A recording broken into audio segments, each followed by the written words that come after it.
Solitude et stoïcisme, la vérité cachée sur la perte d'amis.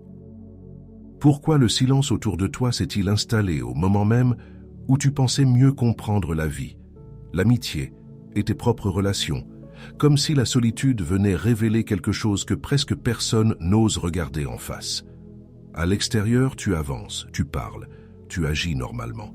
Mais à l'intérieur, une tension persiste, un tiraillement entre ce que tu montres et ce que tu ressens vraiment, avec cette impression dérangeante que certaines émotions échappent à ta maîtrise de soi et surgissent sans prévenir.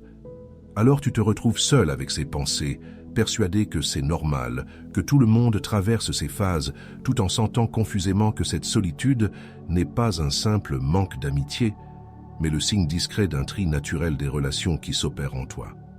Combien de temps vas-tu encore interpréter ce recul comme une perte, plutôt que comme une invitation à changer de regard, à interroger tes attentes, et à laisser la philosophie du stoïcisme t'apprendre à distinguer ce qui dépend réellement de toi de ce qui doit être laissé aller. Car ce qui s'éloigne n'est pas toujours un échec, mais souvent un signal. Celui que ta paix intérieure se renforce, que tu cesses de chercher l'approbation, et que la qualité de tes relations commence enfin à primer sur leur quantité. Épictète rappelait que ce ne sont pas les choses qui troublent les hommes, mais le jugement qu'ils portent sur elles, et c'est précisément ce discernement que nous cultivons ici, sur la chaîne Les Méditations Stoïciennes, pour t'aider à transformer la solitude en stabilité intérieure et l'amitié en accord avec la raison. Si ce que tu entends résonne en toi, abonne-toi à notre chaîne Les Méditations Stoïciennes, laisse-nous un like sous cette vidéo, partage ton expérience en commentaire et fais circuler cette réflexion autour de toi, afin que chacun puisse avancer vers des relations plus justes et une sérénité durable. Observons la première vérité. La solitude dévoile le tri naturel des relations. Il arrive un moment où le silence autour de nous semble plus fort que toutes les conversations passées. Ce n'est pas une punition, mais une révélation. La vie opère ce que les stoïciens appellent un tri naturel des relations. Ce dépouillement montre ce qui était fondé sur la vertu et ce qui reposait seulement sur l'habitude. Alors se pose la question essentielle. Que reste-t-il quand tout ce qui n'était pas sincère s'efface? Tu connais sans doute cette scène au travail, quand les échanges autrefois chaleureux deviennent polis et distants. Tu ressens cette légère crispation dans ta poitrine quand tu réalises que certaines complicités se sont éteintes sans explication. Les discussions superficielles ne t'apportent plus rien et tu observes sans colère cette séparation qui s'installe d'elle-même. C'est un moment inconfortable, mais étrangement juste. Quelque chose se réordonne à l'intérieur. Épictète expliquait, ce ne sont pas les choses elles-mêmes qui troublent les hommes, mais les jugements qu'ils portent sur elles. Cette idée éclaire la douleur du détachement. Ce n'est pas la fin d'un lien qui blesse, mais notre interprétation de cette perte comme une trahison ou une solitude forcée. En changeant de regard, on découvre qu'il s'agit d'une libération silencieuse plutôt qu'une rupture. Tu as le droit de ressentir un vide quand certains visages s'éloignent. L'émotion est légitime, mais elle n'a pas besoin de devenir un fardeau. Le stoïcien reconnaît sa peine sans s'y attacher, car il sait que la maîtrise de soi ne consiste pas à étouffer ses émotions, mais à leur redonner leur juste place. Ce recul intérieur prépare déjà l'équilibre à venir. Marc Aurèle affirmait « Cherche en toi-même la source du bien et cesse de dépendre des autres pour être heureux. » Voilà le cœur de l'exercice pratique. Apprendre à nourrir ta paix intérieure depuis ton propre jugement, non depuis l'approbation extérieure. Lorsque tu acceptes que certains compagnons n'étaient là que pour un temps, tu cesses de lutter contre le mouvement naturel des choses. Tu entres alors dans une forme de liberté tranquille. Dans ta famille, tu remarques peu à peu un changement semblable. Tu ne cherches plus à convaincre ceux qui te comprennent mal. Tu préfères écouter avec calme plutôt que débattre pour avoir raison. Les tensions diminuent non parce que tout le monde change, mais parce que ton regard devient plus stable. Ce détachement serein étonne ton entourage autant qu'il t'apaise. Ainsi se révèle la première vérité stoïcienne. La solitude ne détruit rien d'essentiel, elle clarifie ce qui doit demeurer. Ce que tu perçois comme une perte est souvent une purification des liens inutiles. En acceptant ce processus sans amertume, tu découvres un ordre plus harmonieux entre toi et le monde. Et c'est depuis cette clarté nouvelle que pourra naître la prochaine réflexion sur l'amitié véritable. Posons notre regard sur la deuxième vérité. L'amitié fondée sur l'habitude se dissout. Il y a des liens qui semblent solides simplement parce qu'ils ont duré, non parce qu'ils reposent sur la vertu. Lorsque le regard change, ces amitiés s'effritent comme du sable entre les doigts. Le tri naturel des relations s'opère sans fracas. Le stoïcien y voit une étape inévitable du chemin vers la paix intérieure, non une trahison à réparer. La question n'est plus de retenir, mais de comprendre pourquoi certaines attaches se dissolvent dès que la conscience s'élève. Tu l'as peut-être vécu entre amis, lorsque les conversations autrefois spontanées deviennent mécaniques. Tu ressens ce léger vide après un moment partagé, cette impression que quelque chose d'authentique s'est éteint. Les rires sont là, mais ton esprit n'y trouve plus d'écho. Tu souris par politesse, tout en sentant ton cœur ailleurs. C'est dans ces instants discrets que tu réalises que certaines affinités ne tenaient qu'à l'habitude, pas à la profondeur. Sénèque disait « Ce n'est pas parce que les choses sont difficiles que nous n'osons pas, c'est parce que nous n'osons pas qu'elles sont difficiles. » Oser regarder la fragilité de certaines amitiés demande du courage intérieur. Accepter leur disparition sans amertume est un acte de lucidité plutôt qu'un renoncement. Le stoïcisme nous apprend ainsi à reconnaître ce qui dépend de notre jugement et à laisser s'éloigner ce qui ne nous correspond plus. Tu peux ressentir une nostalgie sincère face à ces liens qui se défont. Cette émotion ne trahit pas ta force, elle révèle simplement ton humanité. Mais le détachement ne signifie pas froideur, il marque la capacité à aimer sans possession. En cessant de lutter contre le mouvement des choses, tu ouvres déjà l'espace d'une relation plus juste avec toi-même. Marc Aurèle enseignait « La perte d'un ami n'enlève rien à ta vertu si tu restes fidèle à ce qui est juste. » Ces mots rappellent que la véritable constance ne dépend pas des autres, mais de ton intégrité personnelle. Cultiver la maîtrise de soi t'aide à traverser le vide sans te perdre dans la plainte ni dans le regret. Laisse donc cette dissolution suivre son cours naturel. Elle prépare un terrain plus solide pour les liens futurs. Dans ton travail, tu remarques cette transformation silencieuse. Tu n'éprouves plus le besoin d'être apprécié par tous. Tu choisis tes échanges avec discernement, cherchant davantage la cohérence que la validation. Les discussions superficielles glissent désormais sur toi comme la pluie sur une vitre propre. Ce détachement calme surprend ton entourage, mais toi, tu sens qu'il t'allège réellement. Ainsi se révèle cette deuxième vérité stoïcienne. L'amitié née de l'habitude finit toujours par s'éteindre lorsque l'esprit se clarifie. Ce dépouillement libère une énergie précieuse pour bâtir des relations alignées sur la raison et non sur le confort du passé. En accueillant ces séparations comme un exercice d'équilibre intérieur, tu renforces ton autonomie affective. Et c'est depuis cette solidité retrouvée que naîtra la compréhension suivante, celle de l'attachement et de sa transformation sous le regard du sage stoïcien. Laissons émerger la troisième vérité. Le stoïcisme rend l'attachement excessif inutile. L'esprit s'apaise vraiment lorsqu'il comprend que ce qui cause la douleur n'est pas la perte d'autrui, mais l'attente démesurée que l'on plaçait en lui. Le stoïcisme enseigne que la liberté intérieure naît quand on cesse de confondre affection et dépendance. Ce n'est pas renoncer à l'amitié, mais rétablir un équilibre juste entre donner et exiger. C'est dans cette lucidité que s'opère le véritable tri naturel des relations, celui qui sépare le lien sincère du besoin d'être rassuré. Tu l'as peut-être ressenti dans ta famille, quand une dispute anodine t'a fait réaliser à quel point tu espérais être compris sans devoir te justifier. Tu t'es surpris à éprouver une tension physique, cette contraction au ventre qui signale qu'on cherche encore à contrôler ce qui échappe à notre emprise.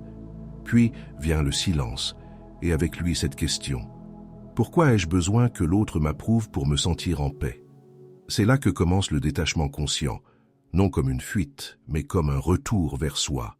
Sénèque affirmait « Celui qui dépend du bonheur d'un autre est toujours esclave ». Ces mots rappellent la source de la souffrance, remettre notre équilibre entre les mains de ceux qui ne peuvent en porter la charge. Le sage stoïcien ne se ferme pas aux relations, il apprend simplement à aimer sans attachement possessif. Dans ce recul bienveillant, la tendresse perd son poids d'attente et retrouve sa légèreté naturelle. Cette prise de conscience n'efface pas instantanément le manque ou le trouble intérieur. Elle les éclaire sous un jour nouveau.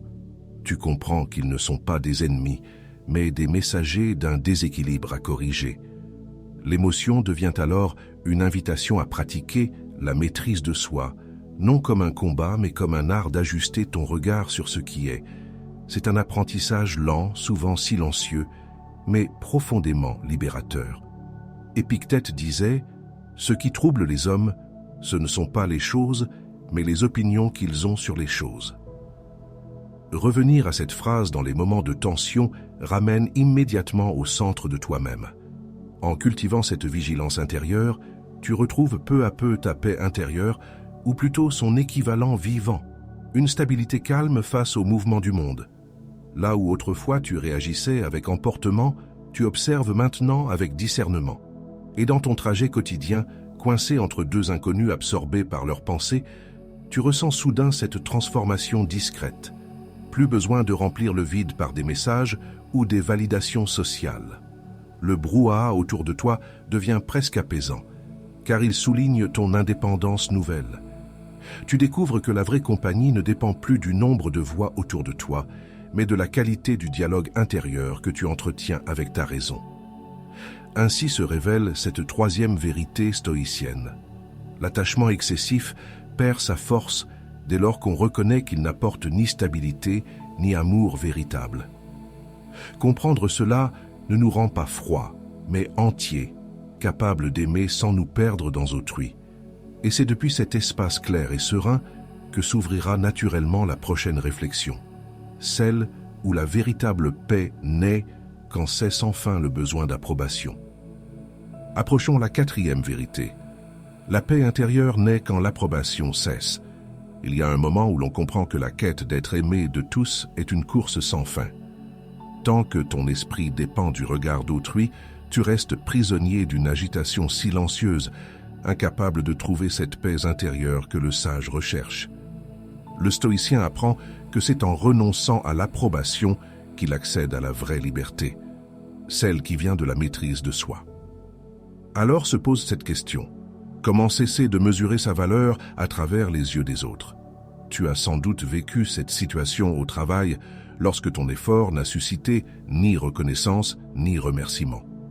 Une tension monte, discrète mais profonde, cette boule dans la gorge qui dit « Pourquoi ne voient-ils pas ce que je fais ?» Tu souris malgré tout en sentant ce vide intérieur grandir à mesure que tu cherches leur validation. Ce moment révèle la dépendance subtile qui t'empêche encore d'être en accord avec toi-même. Sénèque disait « Celui qui veut plaire à tous ne plaît vraiment à personne. » Ces mots tranchent comme une lame douce, car ils rappellent qu'en cherchant l'estime universelle, on s'éloigne de sa propre vérité. Le stoïcisme nous enseigne que ce désir d'approbation est une illusion du jugement. Il détourne notre attention de ce qui dépend réellement de nous. Accepter de déplaire devient alors un acte de libération morale plutôt qu'un échec social. Cette prise de conscience peut être douloureuse. Elle met en lumière les zones fragiles où ton ego réclamait encore des preuves extérieures pour se sentir exister. Pourtant, cette lucidité est le début du rétablissement intérieur, reconnaître ton besoin d'être vu sans t'y soumettre. Peu à peu, le calme remplace le manque, et tu découvres qu'aucune validation extérieure ne peut égaler la sérénité née d'un regard juste sur toi-même. Marc Aurèle écrivait « Celui qui vit selon la nature n'a plus besoin des louanges ni des reproches des hommes. » Cette phrase trace le chemin concret vers l'équilibre stoïcien. Vivre selon ta raison, non selon le verdict d'autrui. C'est ainsi que s'opère un véritable tri naturel des relations, où seuls demeurent ceux qui partagent ta droiture intérieure. En cessant d'espérer l'aval du monde, tu offres enfin ton énergie à ce qui dépend vraiment de toi. Et puis un jour, dans un contexte plus intime avec ta famille, tu te surprends à écouter sans chercher à convaincre. Là où autrefois tu aurais réagi vivement pour être compris, Tu choisis désormais le silence paisible du discernement. Ton entourage perçoit ce changement sans toujours le comprendre, mais toi, tu sens une légèreté nouvelle s'installer. Ce détachement doux ne coupe pas les liens, il les purifie. Ainsi se révèle la quatrième vérité stoïcienne. La tranquillité profonde apparaît lorsque cesse la demande d'approbation.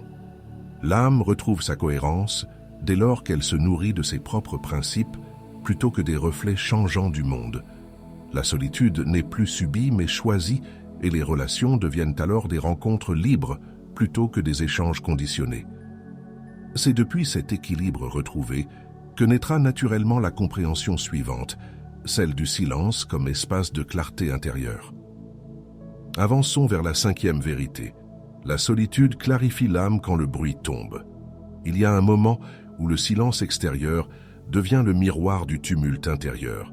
Ce n'est pas un vide à combler, mais une invitation à écouter ce que tu avais longtemps ignoré, ta propre voix.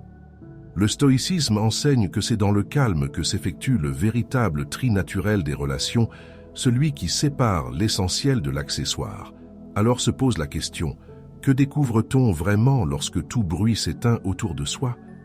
Tu l'as sans doute remarqué dans ton intimité, lorsque tu te retrouves seul après une journée d'interactions épuisantes. Tu poses ton téléphone et soudain, tout se tait. Plus de messages, plus d'échos, seulement ce silence dense qui t'enveloppe. Au début, il t'inquiète, comme si cette absence signifiait un manque. Puis peu à peu, tu ressens autre chose, un apaisement diffus, une présence plus claire à toi-même. Marc Aurèle écrivait « L'homme cherche la retraite dans la nature ou sous un toit de campagne, mais c'est en lui-même qu'il doit se retirer. » Cette phrase éclaire ce que tu vis dans ces instants de retrait volontaire.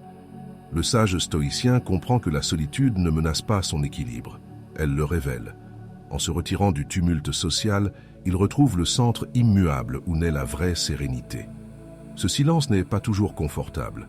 Il met en lumière des pensées enfouies depuis longtemps. L'esprit agité tente d'abord de combler ce vide par des souvenirs ou des anticipations. Mais si tu restes présent à cette agitation sans y résister, quelque chose change. La confusion se dissipe et tu distingues enfin tes propres priorités. C'est ainsi que commence le travail intérieur qui mène à la lucidité tranquille. Sénèque disait « La tranquillité n'est pas l'absence de mouvement, mais l'ordre dans le mouvement. » Ces mots rappellent que la paix intérieure ne consiste pas à fuir le monde, mais à remettre chaque émotion à sa juste place. Quand tu apprends à observer sans juger ce qui t'agite, tu pratiques déjà une forme élevée de maîtrise de soi. Ce détachement lucide transforme la solitude en espace fertile, plutôt qu'en isolement. Et puis, dans ton travail, cette transformation devient visible. Là où les conversations superficielles te fatiguaient autrefois, tu ressens désormais une distance bienveillante. Tu écoutes sans te perdre dans les mots des autres, concentré sur ce qui est utile et vrai. Tes collègues remarquent ton calme nouveau sans comprendre d'où il vient. Ce n'est pas du désintérêt, c'est simplement une stabilité retrouvée. Ainsi se révèle la cinquième vérité stoïcienne. Lorsque le bruit tombe, l'âme se clarifie naturellement. Ce que tu prenais pour du vide devient un espace d'ordre et de discernement. Dans cette clarté silencieuse, les relations perdent leur poids d'attente et reprennent leur juste dimension humaine. Et c'est depuis cette paix retrouvée que s'ouvrira la prochaine étape, celle où la constance intérieure permettra enfin d'équilibrer durablement tes liens avec les autres. Reprenons contact avec la sixième vérité. La maîtrise de soi stabilise les relations. Il arrive un moment où l'on comprend que la constance intérieure est la seule force capable d'équilibrer nos liens. Sans discipline du cœur et de l'esprit, chaque émotion devient un vent qui déracine l'amitié. Le stoïcisme enseigne que la maîtrise de soi n'est pas une rigidité, mais une stabilité silencieuse qui protège la bienveillance. Alors, se pose cette question essentielle. Comment garder son calme quand les autres vacillent, sans perdre la chaleur du lien? Tu l'as peut-être vécu au travail, lorsqu'un collègue te parle sèchement après un malentendu. Ton premier réflexe serait de répondre sur le même ton, puis tu sens cette crispation dans ta poitrine. Le feu de la réaction immédiate. Pourtant, en retenant ce mot de trop, tu découvres une forme d'autorité tranquille. Ce moment suspendu devient une preuve concrète que ton équilibre intérieur influence plus profondément tes relations que n'importe quel discours. Sénèque affirmait « Celui qui se domine lui-même est plus puissant que celui qui soumet des armées ». Ces mots rappellent que le contrôle véritable n'a rien à voir avec la contrainte extérieure, mais avec la victoire intime sur ses propres impulsions. En te contenant dans cette scène du quotidien, tu ne t'éteins pas. Tu transformes l'énergie du conflit en force intérieure. C'est ainsi que naît le véritable tri naturel des relations, où demeurent ceux qui respectent ta mesure. Reconnaître son trouble sans s'y abandonner demande une noblesse rare. Tu ressens encore le picotement de la colère sous ta peau, mais tu choisis de ne pas t'y identifier. Cette lucidité ne nie pas ton émotion, elle l'observe avec douceur et fermeté à la fois. C'est dans cette observation calme que commence l'édification d'une paix durable, celle qui ne dépend plus des gestes d'autrui. Marc Aurèle écrivait « La colère est comme une pierre jetée contre le vent. Elle revient sur celui qui la lance. » Cette image suffit souvent à désamorcer l'orgueil blessé avant qu'il ne parle à ta place. En te souvenant de cela dans les moments tendus, tu pratiques une vigilance bienveillante envers toi-même et envers les autres. Tu découvres alors qu'en cultivant cette sérénité consciente, c'est ta paix intérieure, ou plutôt son équilibre vivant, qui devient ton meilleur guide. Et puis un jour, dans un cadre plus familial, cette transformation se manifeste différemment. Là où autrefois tu aurais répliqué vivement à une remarque injuste, tu écoutes désormais sans heurts ni retrait froid. L'échange s'apaise presque malgré toi. Ton calme agit comme un miroir qui éteint les tensions autour. Tes proches ressentent ce changement sans toujours pouvoir le nommer. C'est simplement la présence tranquille d'un esprit aligné. Ainsi se révèle la 6e vérité stoïcienne. Stabiliser ses émotions, c'est déjà harmoniser le monde autour de soi. Ce que tu maîtrises en toi rejaillit naturellement sur tes liens les plus fragiles, leur offrant clarté et justesse. La solitude intérieure devient alors une force douce plutôt qu'un mur invisible. Elle soutient au lieu d'isoler. Et depuis cet ancrage serein pourra s'ouvrir la prochaine compréhension, celle où l'on découvre enfin que la qualité des liens vaut infiniment plus que leur nombre. Convergeons vers la 7e vérité. La qualité des liens l'emporte sur la quantité. Lorsque le tumulte des départs s'apaise, on découvre que ce qui demeure n'a plus besoin d'être nombreux pour être vrai. Le stoïcisme nous enseigne que la valeur d'un lien se mesure à la justesse qu'il crée, non au nombre de présences autour de soi. Ce recentrage opère un tri naturel des relations, où seule la sincérité résiste à l'épreuve du temps. Alors se pose une question essentielle: combien d'amitiés gardons-nous par peur du vide plutôt que par accord intérieur? Tu l'as peut-être ressenti entre amis lors d'une soirée où les conversations semblaient flotter sans profondeur. Tu riais, mais ton esprit était ailleurs, conscient que cette proximité n'était plus en harmonie avec ce que tu deviens. Tu sentais dans ton corps une fatigue subtile, celle qui naît quand l'âme cherche une résonance qu'elle ne trouve plus. Ce moment discret t'a révélé que certaines affections s'effacent non par trahison, mais parce qu'elles ne nourrissent plus ta croissance intérieure. Sénèque disait « Ce n'est pas le nombre d'amis qui compte, mais leur valeur ». Ces mots simples rappellent que la vraie amitié n'exige ni spectacle ni promesse. Elle respire naturellement dans le silence partagé. Le sage stoïcien comprend alors que perdre des compagnons n'est pas une défaite, mais un allègement nécessaire pour retrouver sa paix intérieure. Ce dépouillement ouvre l'espace à des liens fondés sur la vertu plutôt que sur le besoin d'être entouré. Il est normal de ressentir une forme de nostalgie face à ce tri silencieux. L'émotion ne contredit pas ta sagesse, elle témoigne simplement de ton humanité encore vibrante. Mais lorsque tu observes ce sentiment, sans t'y attacher, tu découvres une douceur nouvelle, celle de l'esprit qui ne retient plus ce qui doit partir. Dans cette lucidité apaisée commence la véritable liberté relationnelle. Marc Aurèle écrivait « Celui qui vit selon sa nature marche en compagnie des dieux ». Cette phrase éclaire la voie pratique du détachement bienveillant. Cultiver des liens en accord avec ta raison, plutôt qu'avec tes peurs. C'est là que se manifeste pleinement la maîtrise de soi, non comme une distance froide, mais comme une présence choisie et consciente. En te centrant ainsi, tu apprends à donner sans t'épuiser et à aimer sans te perdre. Et puis un jour, dans ton travail, cette transformation devient visible. Tu choisis désormais les échanges sincères plutôt que les alliances opportunes. Là où tu cherchais jadis à plaire à tous, tu préfères aujourd'hui écouter quelques voix vraies plutôt qu'une foule bruyante. Tes relations se simplifient, mais elles gagnent en densité et en calme. Ton entourage remarque ce changement. Il émane de toi quelque chose de stable et rassurant. Ainsi se révèle la 7e vérité stoïcienne. Lorsque l'on cesse de compter ses liens pour en mesurer la qualité, la solitude cesse d'être un manque et devient un espace fertile d'accord avec soi-même. Le monde extérieur perd son pouvoir de t'agiter parce que ton jugement s'aligne enfin sur ta nature profonde. Et dans cette cohérence tranquille, s'annonce déjà le prolongement naturel du chemin, celui où toute rencontre devient un prolongement paisible de ta propre sérénité intérieure. Sur ce chemin où la solitude t'a d'abord semblé lourde, tu découvres maintenant qu'elle fut une compagne exigeante, mais juste. Elle t'a appris à distinguer ce qui dépendait de ton regard de ce qui échappait à ton contrôle. À travers l'épreuve du silence et la perte apparente de certaines amitiés, ton discernement s'est affiné. Tu vois que ces retraits n'étaient pas des ruptures, mais le signe d'un tri naturel des relations opérées par la sagesse. Ce dépouillement te ramène à l'essentiel, à cette présence calme en toi où naît la vraie paix intérieure. Dans cette lucidité tranquille s'ancre désormais ta transformation stoïcienne.